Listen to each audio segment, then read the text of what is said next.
Bienvenue à tous, bienvenue à toutes dans ce live spécial. Alors dites-moi, est-ce qu'il vous est arrivé de remarquer que vos paroles ont été contestées, tiraillées de gauche à droite ou parfois mal exécutées au sein de votre entreprise ou organisation? Vos équipes ont du mal à accepter facilement ce que vous dites. Les instructions ne sont pas reçues avec enthousiasme et exécutées à la lettre. Si c'est le cas, ce n'est pas un problème de compétence à votre niveau, c'est plutôt un problème de parole d'autorité, un problème de manque d'autorité dans vos paroles.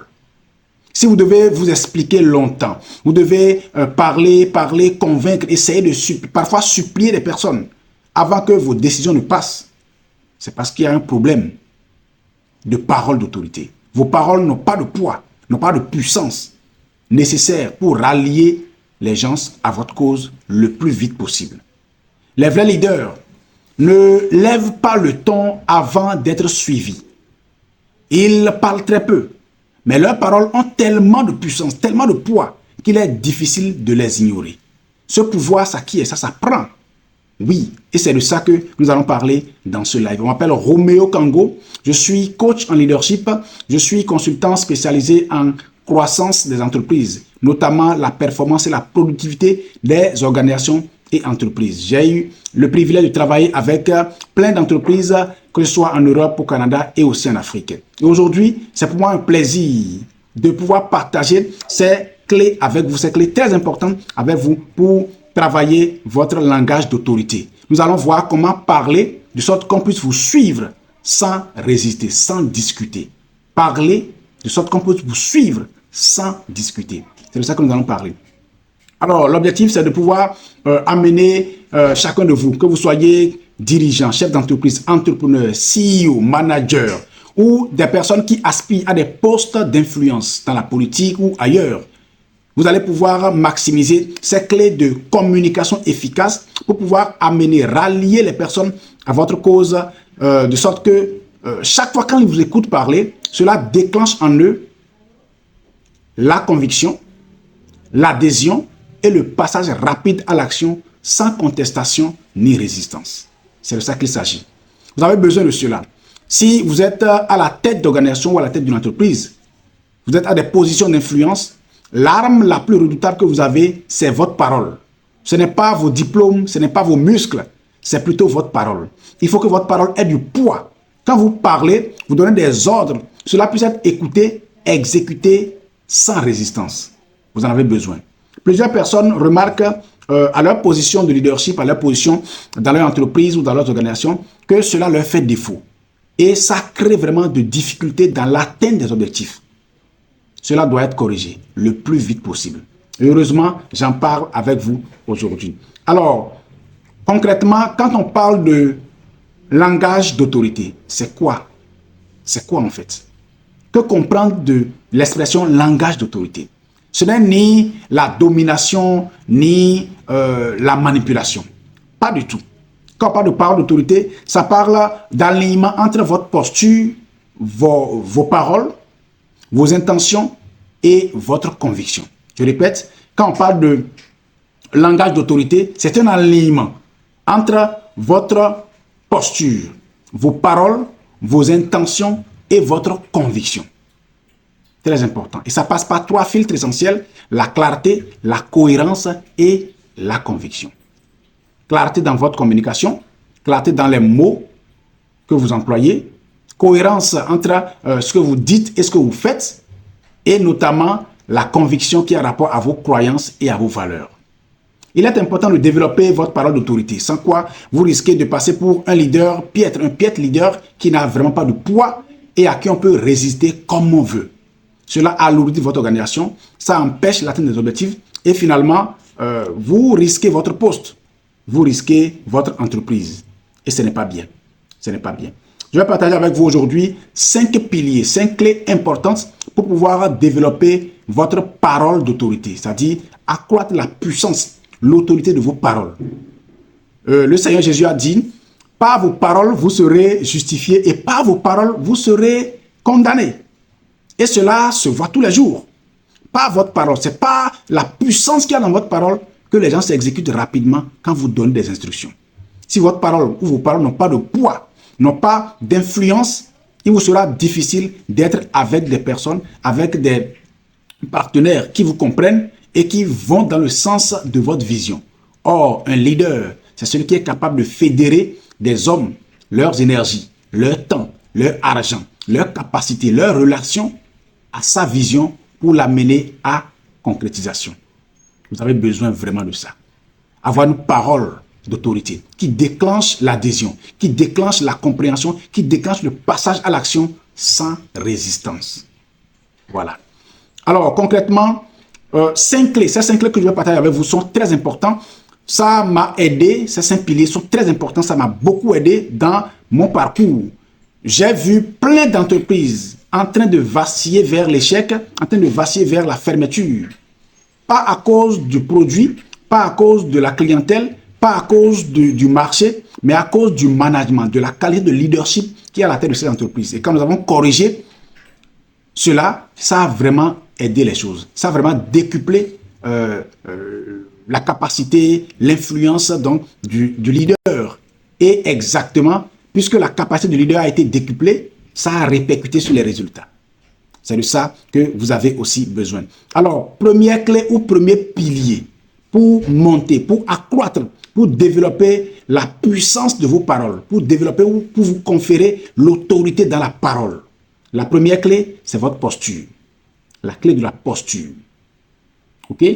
C'est quoi la posture? La posture, c'est votre apparence. Les gens vous traitent par rapport à comment vous vous présentez devant eux. Déjà, quand les gens vous voient, ils ont une première impression de vous. Cette première impression induit directement en eux une croyance, ou d'abord avant la croyance, des préjugés. Voilà. La première impression fait jaillir des préjugés sur vous. Votre personne, vos compétences, vos capacités, etc., etc. Ils ont des préjugés sur vous. Et c'est subconscient. Ce n'est pas, en fait, ils ne forcent pas. Ça vient simplement comme ça. Donc, votre apparence induit des préjugés. Et ces préjugés se transforment rapidement en croyances si rien n'est fait le plus tôt possible. Rapidement en croyance. Donc, ils finissent par croire déjà que vous n'êtes pas compétent, vous n'êtes pas capable de les diriger, vous n'êtes pas capable d'avoir vraiment l'influence qu'il faut. Voilà. Et on commence à contester vos idées, contester vos décisions. Et ça, ce n'est pas normal. Ce n'est pas normal. Alors, la posture, ça passe par votre position debout ou assise. Comment vous vous présentez? Votre habillement, ça passe par votre habillement. Comment est-ce que vous vous habillez? Si vous négligez votre habillement, vous négligez votre apparence. Et quand votre apparence est négligée, c'est normal qu'il vous néglige aussi, qu'il néglige aussi vos décisions, qu'il banalise vos instructions. Donc, soignez votre apparence. En tant que leader, en tant que dirigeant, en tant que chef d'équipe, chef d'entreprise, vous devez soigner votre apparence. C'est vraiment important. Ne me dites pas, l'habit ne fait pas le moine. Mes amis, on reconnaît le moine par son habit. On reconnaît le moine par son habit. Sur 1000 personnes, on voit les habits, on dit attention, façon dont il est habillé, certainement il est un moine.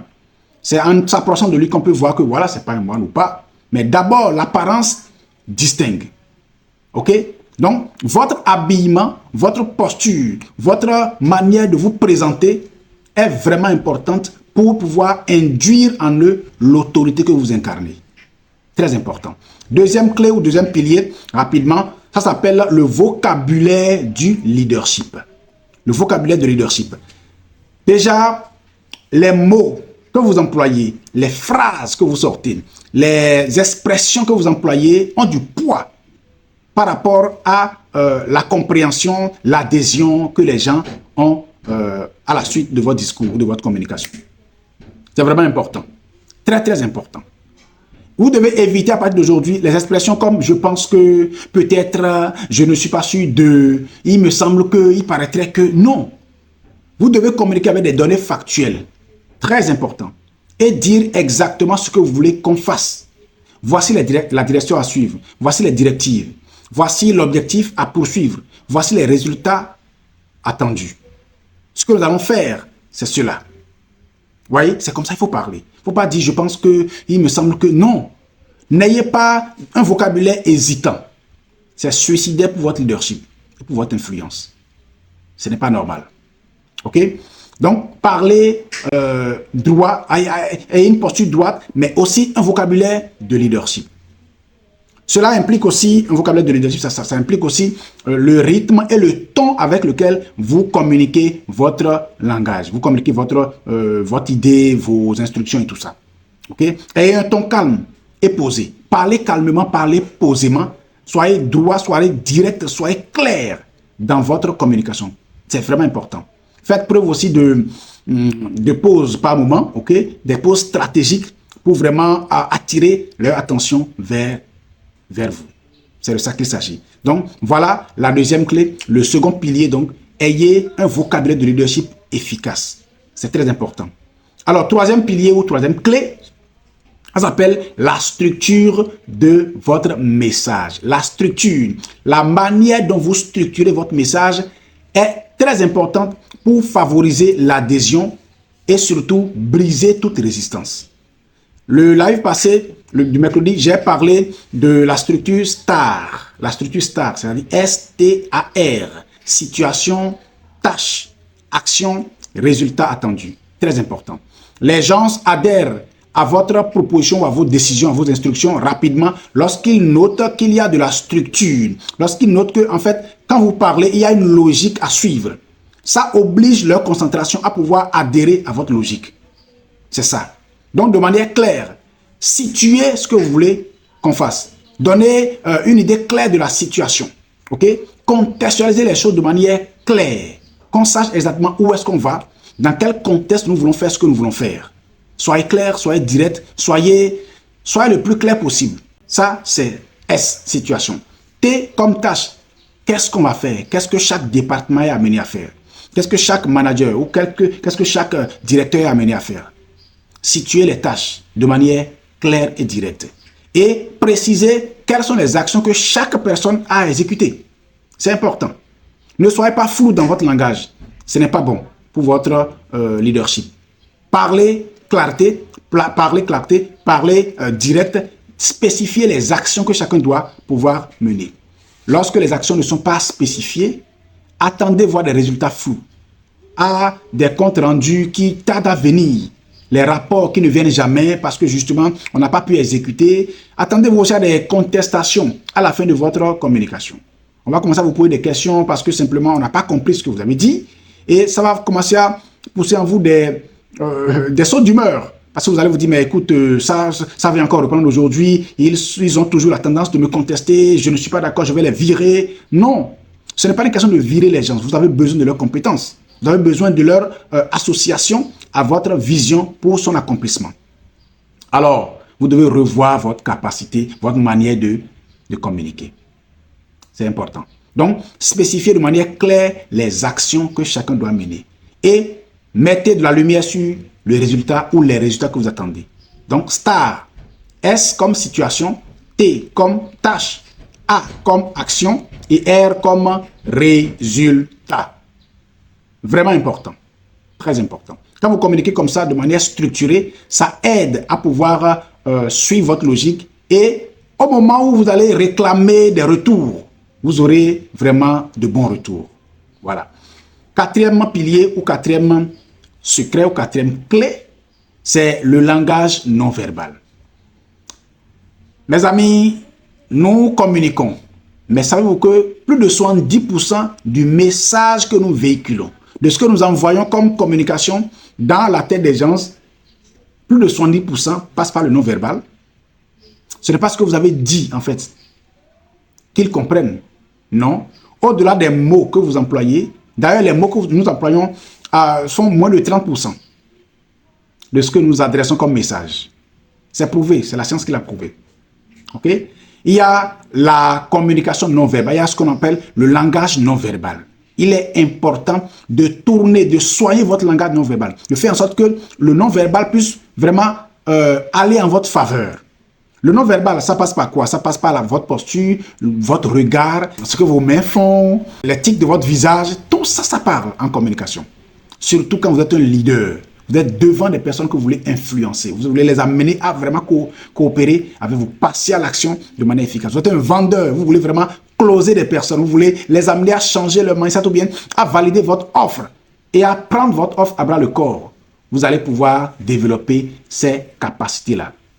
Donc, vous devez pouvoir avoir un bon langage non verbal à votre solde. C'est très important. Ayez une posture imposante, une posture droite, un regard direct qui convainc et qui rassure. Okay? Ne soyez pas quelqu'un qui a une posture fermée, voilà, les bras croisés ou bien bras croisés devant ou bras croisés derrière. C'est pas bon.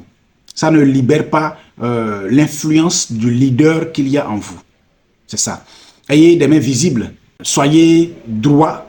Ayez un regard franc, un regard direct, mais pas trop perçant pour encore intimider les gens. Voilà. Souriez, soyez détendu. Paraissez déjà une personne en qui on peut avoir confiance.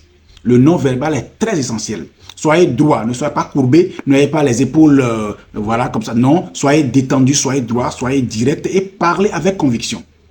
Ça aide à vraiment influencer leur mindset, leur émotion et tout ce qui va avec en votre faveur. Le non-verbal est important, très essentiel. Et si vous voulez, vous savez, tous ces clés que je développe, je l'ai dit, on peut aller plus en profondeur avec ça. Je vais en profondeur, beaucoup plus en profondeur, en consultation privée avec des chefs d'entreprise, des personnalités qui viennent me consulter. On va beaucoup plus en profondeur et on détaille chaque clé et dans l'application de chaque clé, on voit concrètement qu'est-ce qui correspond à votre personnalité, à votre contexte situationnel d'entreprise. Et vous allez pouvoir vous approprier ces clés-là de façon totale.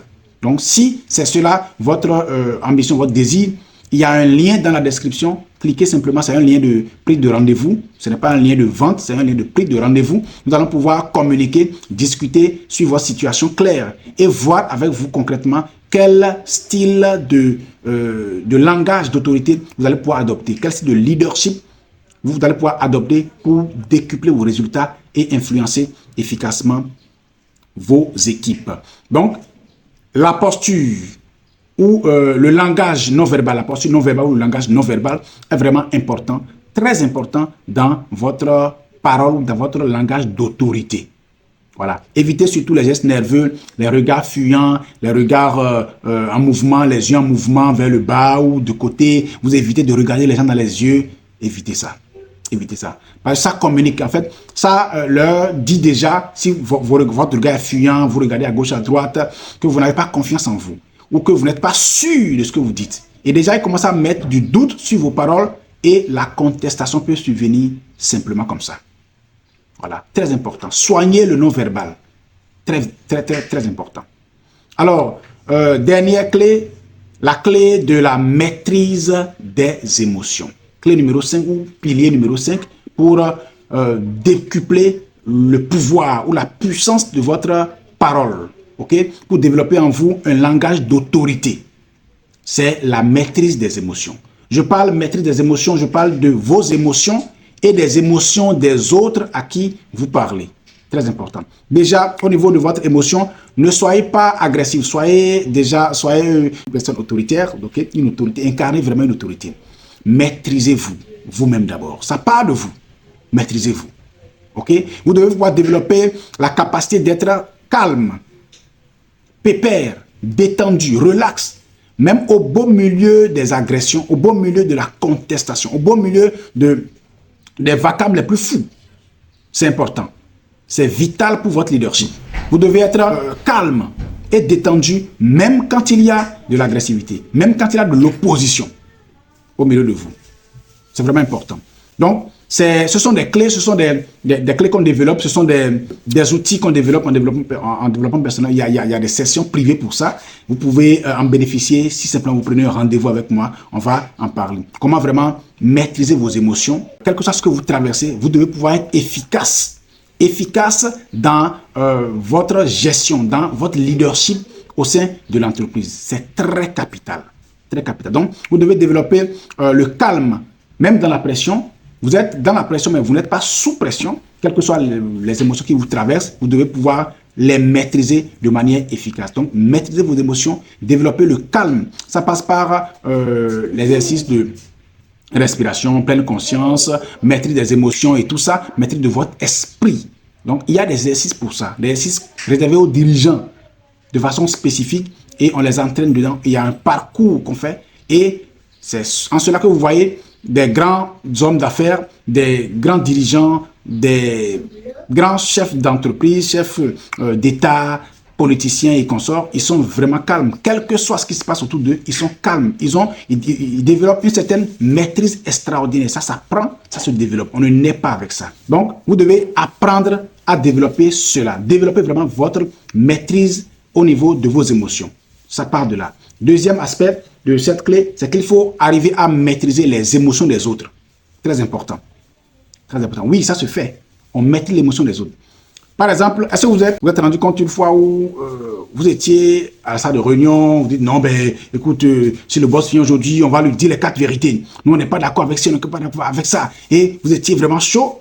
Et subitement, le boss entre et l'atmosphère change. Ce que vous avez prévu de dire, vous n'avez été plus capable de le dire. Vous avez commencé à vraiment changer les expressions, modifier les choses. Et puis voilà, bon, on comprend finalement. Et c'est comme si finalement, ce que vous avez prévu, vous n'avez plus été capable de pouvoir libérer ça. Oui, parce que quoi? Il a eu la capacité de maîtriser vos émotions. Maîtriser vos émotions. C'est possible. C'est possible.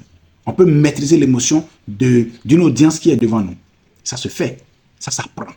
Donc, développer cela, arriver au point où vous êtes capable de maîtriser, même en plein conflit, en pleine opposition, vous venez. Vous êtes maître de vos émotions et vous vous rendez maître de leurs émotions aussi. Ça fait que les gens vous suivent sans contester. Surtout dans la vente ou dans la direction d'entreprise, dans la politique, l'influence et tout ça. Vous avez véritablement ces clés-là à votre solde. Vous avez gagné. Je me souviens, en 2016, dans mon pays, le Bénin, j'ai eu le privilège d'être coordonnateur départemental pour une opération de terrain. C'était dans le cadre d'un projet de gouvernement où j'ai été nommé coordonnateur départemental. Pour ceux qui connaissent le Bénin, le département des collines. J'avais coordonné le département des collines pour cette opération-là, dont j'étais le nom, bien sûr. Et j'étais à la tête du département et sous moi, il y avait des coordonnateurs communaux. Et ces coordonnateurs communaux me rendaient compte, et moi, je rendais compte à l'autorité du pays. J'avais été en mission, j'avais lancé les opérations et tout avait bien commencé. Et je m'étais retourné quand quelques jours après, on m'appelle pour me faire comprendre qu'il y a un conflit sur le terrain. Dans une des communes que je coordonnais, il y avait des soulèvements.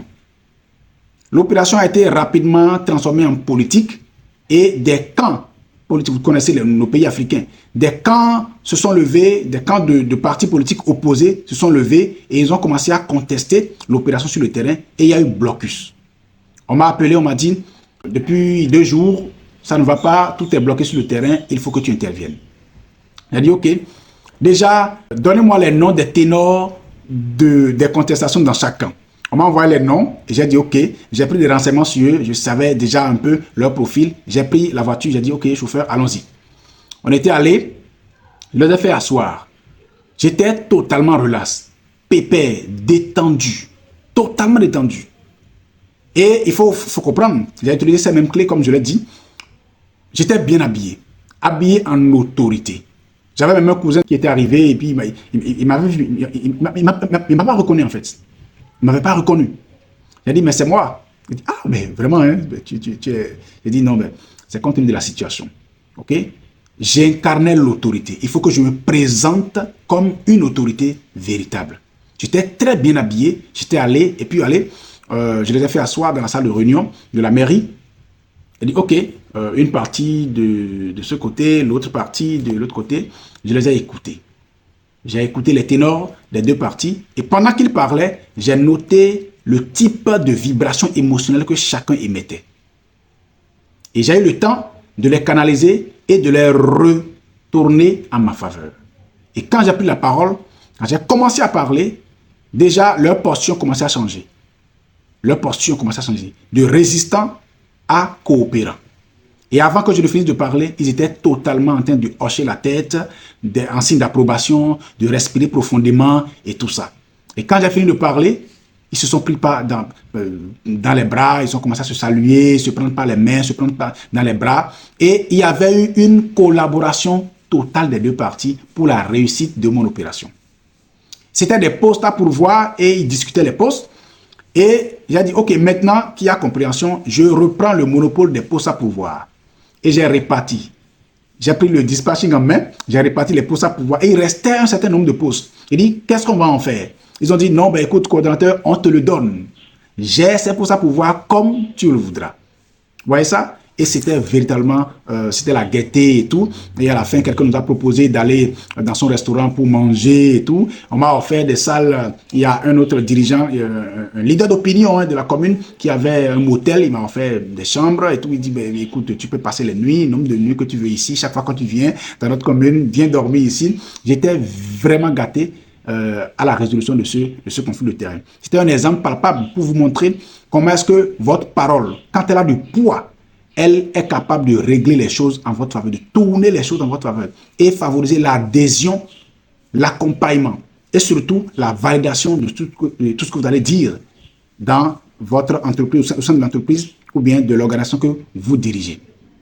Très important. C'est très bien pour des vendeurs de développer aussi ces qualités-là. Et si vous êtes entrepreneur, vous êtes dirigeant, vous êtes CEO, quelle que soit votre posture, bien vous aspirez à la politique, il est important pour vous de développer ces qualités-là. Votre parole doit pouvoir avoir de l'influence. Un langage puissant, un langage d'influence, un langage d'autorité doit pouvoir être ce que vous véhiculez chaque jour. Chaque fois quand vous prenez la parole devant des personnes, vous devez pouvoir être clair, influent et attirer l'adhésion de tout le monde. Si vous voulez vraiment un accompagnement, je donne des accompagnements privés. Dans ce sens-là, il y a le lien de prise de rendez-vous dans la description. Cliquez simplement et prenez un rendez-vous. On va discuter. Je vais voir concrètement quelles sont vos ambitions, quels sont vos objectifs et qu'est-ce que je peux vous proposer pour arriver à développer ces capacités-là en vous. Ces capacités sont déjà en vous. On va les développer simplement ensemble. Je vais vous suivre dans un parcours positif et sans difficulté, vous allez pouvoir les développer efficacement, quel que soit le domaine dans lequel vous évoluez. Je vous aime et je vous souhaite d'avoir véritablement du succès dans votre entreprise, à votre position sociale, qu'il y ait du succès qui accompagne vos décisions, vos ambitions. Voilà. Merci beaucoup pour l'attention que vous m'avez accordée aujourd'hui. Je vous souhaite de passer une agréable suite de journée et que la grâce vous accompagne. Merci.